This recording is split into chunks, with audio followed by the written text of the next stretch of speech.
네, 대표님 오늘 시간 내주셔서 감사합니다. 예, 안녕하십니까. 요즘 많이 바쁘시죠? 이 책 좀 마케팅 차원에서 네. 번개도 하고 뭐 다 다니고 뭐 나온 지 얼마 안 됐기 때문에. 아, 요 지금 책이 요 책이죠? 예. 지금 이제 또 화면으로 아마 또 띄워질 것 같은데 예. 오늘 제가 좀 드리고 싶은 말씀이 일단 대표님께서 기본적으로 원래 이제 시사평론가로서 많이 이제 활동을 하시니까 문재인 정권에 대해 가지고 일단 어떤 생각을 갖고 계신지 그게 제가 제일 좀 궁금하더라고요. 제가 문재인 정권이 어떤 생각하는 게 궁금하다고? 네. 거의 뭐 김정은의 그 하수인 집단하고 뭐 생각하는 예, 뭐 얘기할 것도 없죠. 우리한테는 문재인 정권은. 예를 들어 가지고 문재인 정권이 이제 뭐 아무래도 계속 시사평론을 하시면서 여러 정권을 보셨는데 이제 그 노무현 대통령 때나 아니면 김대중 대통령 많이 때 다르죠. 다 이제 겪어 보셨는데 좀 다른 점이 있다면 좀 어떤 게 좀 다를까요? 그러니까 김대중 노무현만 하더라도 이 북한에 대해서 북한을 추종하긴 하지만은 이쪽 남한 대한민국 입장에서 북한을 추종한다고 난 느낌을 가졌었단 말이에요. 김대중이나 노무현은 대한민국 쪽에서 대한민국 쪽에서 북한을 추종하는 생각을 갖는데 문재인은 아예 북한에서 뿌리가 박힌 그러니까 북한 사람이야. 내가 볼 때 문재인. 그러니까 국적이 조선인민민주주의 공화국 국적이지 이건 대한민국 국적이라는 생각을 한 번도 한 적이 없어요. 문재인에 대해서는. 북한 국적인 자가 넘어와서 지금 김정은의 지령을 받아서 통치하고 있다고 저는 뭐 확신하고 있어요. 예를 들어서 어떤 부분 때문에 특히 좀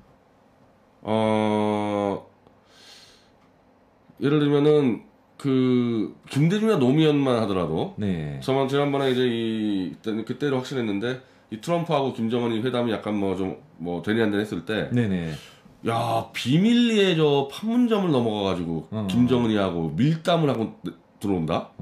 왜냐면 김대중과 노무현은 남한에서 북한을 추종하니까 눈치를 보기 때문에 그런 걸 안 했을 거야 절대. 김대중 노무현도. 근데 이거는 그냥 김정은이가 부르니까 바로 북한에 넘어가가지고 그래서 지금 뭐 USB다 뭘 줬니 지금 이 문제가 되는 거 아니에요? 그러니까 이거 완전히 도저히 대한민국 국민으로서 북한 추종을 한다 했을 때는 국민 눈치나 이런 여론 눈치 때문에 못하는 짓들을 마음대로 하는 거죠. 이게 그 많은 분들이 얘기하시는 게 김대중 대통령의 햇볕 정책이 있었잖아요. 북한 정책에 대해 가지고 그거랑 노무현 지금 이제 문재인 대통령이 하는 거랑 또 결이 또 다르다라는 얘기가 좀 많은데 김대중 대통령의 햇볕 정책은 좀 어떻게 보시나요? 그게 이 두 가지 논리가 있는데 네. 일단은 김대중이 햇볕 정책 한다고 해서 북한에다가 박정희가 넘어가가지고 4만 5천 불을 줄 그 당시에 그러니까 2000년도 6월 그 당시는 어쨌든 물밑에서는 핵폭탄을 준비하고 있었지만은 드러난 건 없었어요. 그 당시는. 그러니까 김대중이 돈을 왕창 줘가지고 한마디로 좀 돈 맛을 좀 알게 해가지고 이렇게 자유화를 시킨다는 거에 대해서 꽤나 많은 사람들이 동의를 했던 측면이 있죠. 그 당시는 2000년도 당시는. 그래서 국민의 한 90%가 지지를 했었고 저도 왜냐하면 지금까지 그렇게 이 돈을 뿌려가지고 한번 이렇게 좀 돌려세우는 정책을 하지 못했단 말이에요. 그 노태우나 뭐 전두환이나 박정희 대통령 같은 경우도 야 지금까지 이렇게 했는데 한번 해보자. 저놈들도 돈만 뭐 주면은 시장경제 하겠지. 그런 차원에서는 충분히 해볼 만하다고 했는데 문제는 이제 2002년도에 이제 부시 정권이 들어서면서 이걸 잡아냈어요. 이 지금 개발하고 있는 거를. 그러면 그때는 이제 돌려야 되거든요. 아 이거 아니구나. 이게 한번 시도해봤는데 얘네들이 이동 가지고 행복이 만드네. 그때 돌렸어야 되는데 그때는 노무현이 정권 잡으면서 못 돌렸죠. 안 돌리고 더 가다가 2006년도에 결국 핵폭탄을 실험을 해버렸단 말이에요. 그래서 그러면 김대중도 그 당시에 아 내가 틀렸구나. 아 이거는 내가 개방하기 위해서 돈을 밀어줬는데 이런 식으로 핵무기를 만들 줄 몰랐다. 대국민 사과하고 돌렸으면 되는데 김대중은 2006년도 핵폭탄을 터뜨렸을 때도 계속 그럴 리 없다. 그 우겼기 때문에 그래서 김대중이 정말 이 북한이 핵무기를 만들지 모르고 한번 선의로 햇볕 정책을 했다는 사람도 있고 네. 근데 그 이후에 이상한 태도를 봤을 때는 저놈은 이미 알고 이미 알고 핵무기 만드는 거 알고 돈 갖다 줬다는 거 이 두 가지 논리가 있죠.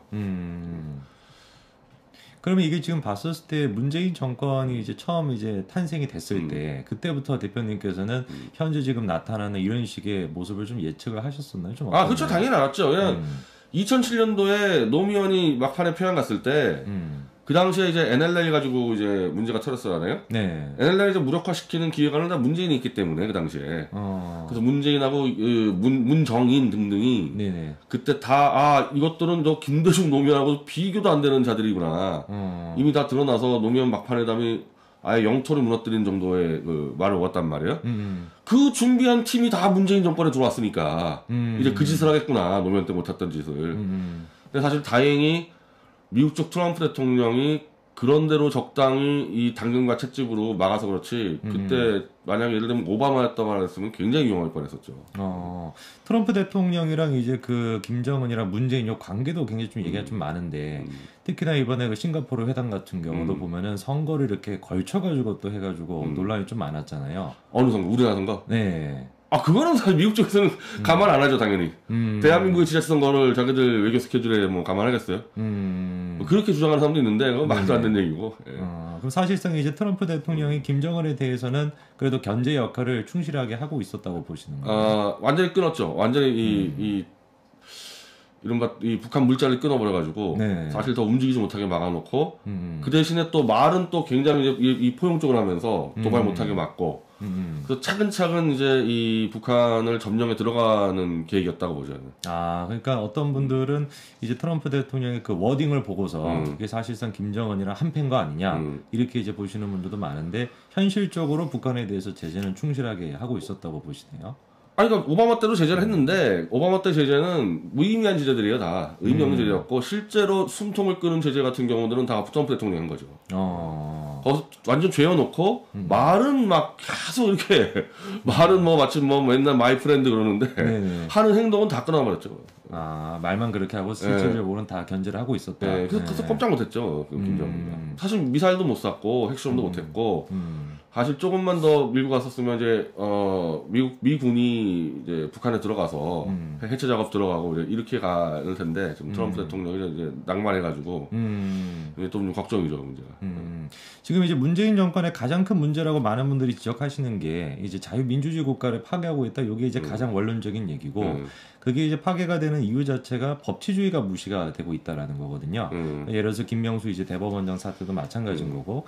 근데 이제 제가 생각했었을 때는 애당초 문재인 정권이 만들어지는 배경 자체가 박근혜 전 대통령에 대한 탄핵부터 생각을 해봤을 때 법치가 완전히 무시가 되고 이제 만들어진 거잖아요. 근데 많은 분들이 아직까지 오해하시는 게 박근혜 전 대통령 탄핵 이렇게 하면 야 그거 그냥 잘못 있으니까 탄핵된 거 아니냐 이렇게 이제 보시는데 법치적인 관점에서 박근혜 전 대통령의 탄핵이 뭐가 잘못된 걸까요?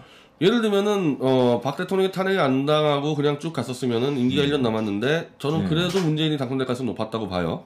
탄핵 안 당했어도. 네네. 근데 그렇게 정상적인 선거로 이기는 것과 그 탄핵도 완전히 거짓말로 다 덮어씌운 누명 탄핵으로 집권하는 것과는 엄청 차이가 있죠. 예를 들면은 제가 서울구치소 들어가 보니까 내가 아는 사람만 60명 정도 들어와 있어요. 서울구치소에. 박근혜 이명박 접권 때 일했던 사람들이. 근데 문재인이 만약에 선거로 집권했었으면은 정상적인 선거로 그렇게 안 됐겠죠. 근데 이건 지난 정권 사람들을 저기 동북까지 다 합쳐버리니까 뭐 150명을 구속시켰다고 말이 나오는데 무자비하게 그냥 죄가 없는데 다 이런 뭐 무슨 뭐 강요죄니 무슨 직권남용에 싸그리 다 구속을 시켜버리니까 이미 그때부터 법치는 무너진 거죠. 죄 없는 사람들을 그냥 다 정치법으로 잡아놓는데 근데 나는 그게 또 이제 예를 들면은 박근혜 대통령이 뇌물을 590억을 먹고 탄핵을 시켜버렸는데 그렇게 뒤집어 씌워놓으니까 그러면 그 뇌물 먹은 정권의 밑에 이런 사람들은 죄가 없겠냐. 그러니까 국민들이 저거 죄가 있든 없든 야 그 정도니까 뭐 150명 감옥 가겠지 이렇게 생각했다는 말이에요. 그렇죠. 그러니까 그걸 이용해가지고 마구잡이 잡아들였기 때문에 사기 탄핵으로 집권한 것 자체가 이미 법치는 무너진 거죠. 그리고 그 무너진 걸 이용해가지고 불법으로 막 무법천지로 그냥 다 할 거 다 해버린 거죠. 박근혜 전 대통령이 받은 뇌물은 그러면 얼마인가요? 590억으로 기소됐다가 지금 180억으로 최종 선고에서만 그렇게 얘기했거든요. 180억을 제가 알고 있는데, 그게 뭐냐면은 삼성하고 SK하고 롯데가 낸 그 재단 출연금이고, 재단 출연금은 사실은 뇌물 될 수가 없는데 법인에 있는 건데, 그리고 이제 최서원 가족 그 정유라가 탄 말세 말이에요. 그거예요, 그거. 그게 180억이에요. 그 사실상 그거는 그럼 박근혜 전 대통령의 통장으로 이렇게 뭔가 들어가는 직접적으로 들어가는 돈은 없는 거네요. 그러니까 개인 법인 통장 2개 하고 저 재단 법인 통장 2개에 들어간 돈이고 최소한의 그 사업자 통장에 들어간 돈이죠. 근데 그게 어떻게 뇌물죄로 연결이 될 수가 있었나요? 그러니까 이게 뇌물죄가 되려면 일단 청탁이 있어야 되는데 그럼 박 대통령이 재벌 총수들하고 면담했을 때, 야, 이거 좀 돈 좀 내 얘기한 적 있냐? 없어요, 한 번도. 그러니까 K재단, 미르재단을 박근혜 대통령은 만들어지는 과정을 몰랐어요. 박근혜 대통령은 그냥 이 문화나 이 스포츠 관련해서 민간이 좀 활동할 수 있도록 그런 터전을 만들어봐라 이렇게 얘기했기 때문에 재단을 염두에 둔 게 아니고 또 당시 이제 중국과의 그 관계 오바마 대통령이 지시해서 좀 중국이랑 좀 풀어봐라 북한 문제를 그래서 중국과의 문화 스포츠 교류 등등을 해가지고 이게 총체적으로 얘기한 거야 그 회의 때 이런 문제가 있으니까 민간이 활발하게 할 수 있는 문화 스포츠 좀 생각을 해봐라. 그거 이제 안종범 수석이 이제 그걸 실무진하고 논의하다가 야 그럼 재단을 만들자. 그래서 K미르재단을 만든 거예요 정경련한테 얘기해가지고. 그럼 박근혜 대통령은 이게 만들어진지 몰랐던 거죠.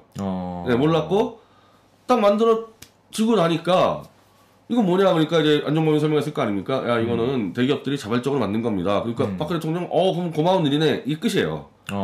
그러니 재벌 총수를 만났을 때 K재단 미르재단에 돈 내라는 얘기를 했겠냐고 만들어지는지도 모르는데. 그렇죠. 그리고 이제 당연히 재벌 총수들도 누구도 요구받았다는 얘기를 한 적이 없죠. 그런 얘기 못 들었다. 그럼 요구를 안 했는데 이미 자체를 요구를 안 했는데 뭘 청탁을 하냐고요 사람들이. 청탁을 하고 요구를 해야 되는데 그렇죠. 요구도 안 했고 그럼 재벌 총수들은 청탁을 했냐? 모든 재벌의 이 대외협력팀이 있어요. 이 여의도 정치를 분석하는 팀이. 롯데 신동민 회장이 재판에서 얘기했는데 롯데뿐 아니라 모든 대기업의 대외협력팀이 박근혜라는 사람은 청탁하는 걸 너무 질색해서 롯데 사업 말 듣고 내지 마라 이렇게 보고서 말았다는 거야 자기는. 그 당연히 그건 모든 대기업 분석팀이 거의 비슷할 거란 말이에요. 박근혜라는 사람이 청탁을 좋아하지 않는다는 건 아주 병적으로 청탁 안 했죠 당연히 재벌회장들이 이거 다 알고 있는데 그럼 돈 달라 요구도 안 했고 청탁도 안 했고 뇌물죄 성립이 안 되는 거죠 이건 저는.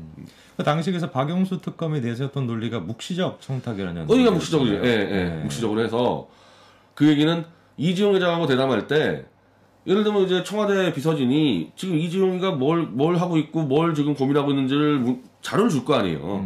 그럼 삼성도 마찬가지야. 삼성도 비서진이 지금 박근혜 정권이 지금 뭐가 있고 이 자료 만들 거 아닙니까? 그 자료에다가 써 있겠죠. 박 대통령이 간 자료가 이지용은 지금 3대 세습에 지금 대해서 뭐 하고 있다. 자료 문건이에요 만날 때. 만날 때 자료 문건 가지고 야 이거 봐라 이 얘기했다 애들. 증거는 없지만은 얘기했다 이렇게 뒤져 씌운 거죠. 그때 그 증거라고 얘기했던 게 제가 기억하는 게 맞으면 안종범 그때 그 수첩에 적혀 있는 내용 그게 이제 증거로 쓰였던 걸로 제가 알고 있는데 그거 말고 그러면 뭔가 박영수 특검의 논리를 뒷받침할 수 있는 다른 뭐 증거는 전혀 없고 안종범 수첩도 이 두 가지가 있어요. 첫 번째 수첩은 그냥 자기가 진짜 실제로 이 수업을 일하면서 적은 수첩이고 두 번째 수첩은 자기가 검찰에 조사받기 전에 자기 기억을 대설해서 자기 마음대로 적은 게 있어요. 그럼 첫 번째 수첩에서 나온 거 하나도 없어요. 이게 원래 증거로 채택되는 거지. 근데 여기 나온 게 하나 없고 안종범이 뒤에 자기가 막 적은 거 혼자서 수사받기 전에 여기서 나온 거 다 떼는 거죠. 여기서 나온 거. 그럼 사실상 박근혜 전 대통령이 같이 있었을 때 적은 노트도 아니고 그거는 증거로 채택은 됐는데 별로 내용이 없으니까 없고 지 혼자 이제 수사받았을 때 이렇게 답해야지 막 적은 거. 그러면은 그 수첩에서 박 대통령이 마치 말한 것처럼 적었다 하더라도 그거는 알 수가 없는 거라면 나중에 적었기 때문에.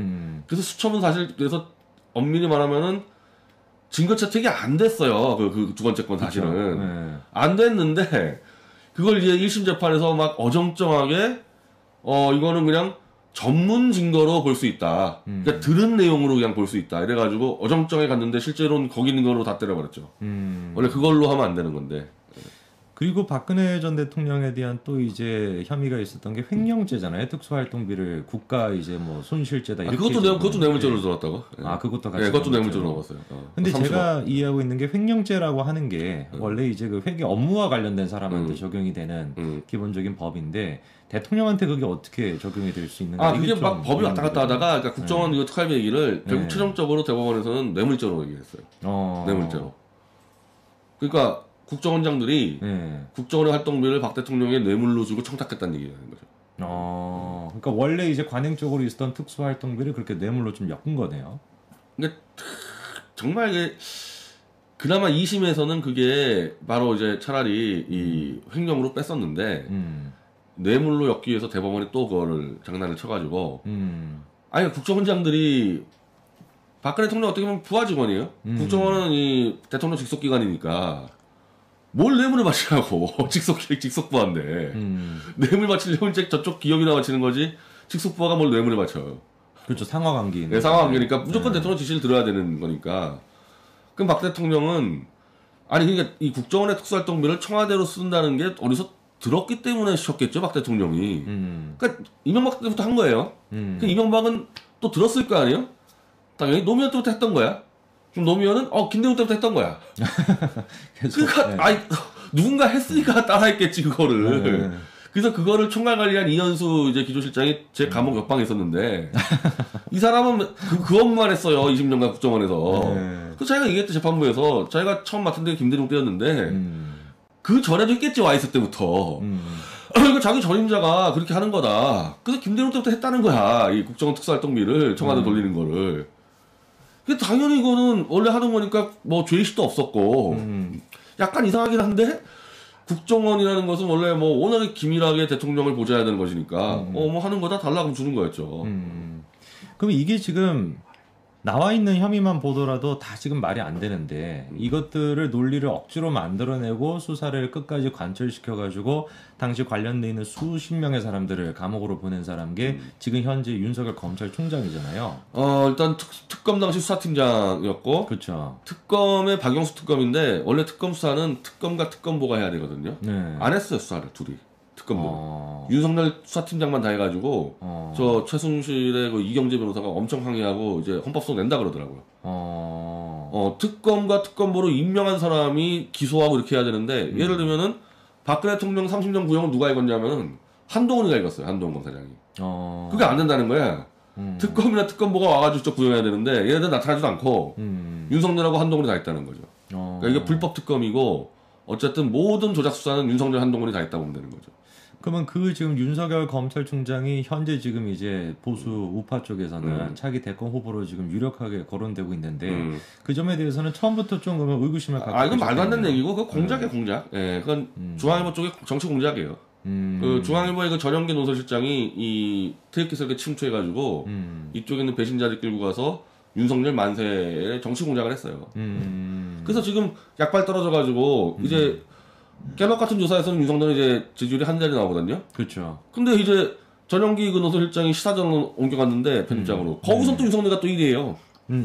어떻게 추락한 한 자릿수 지지율이 왜 다른 언론사에서 했더니 30%가 나오냐고 이렇게 같은 시기에 있는데.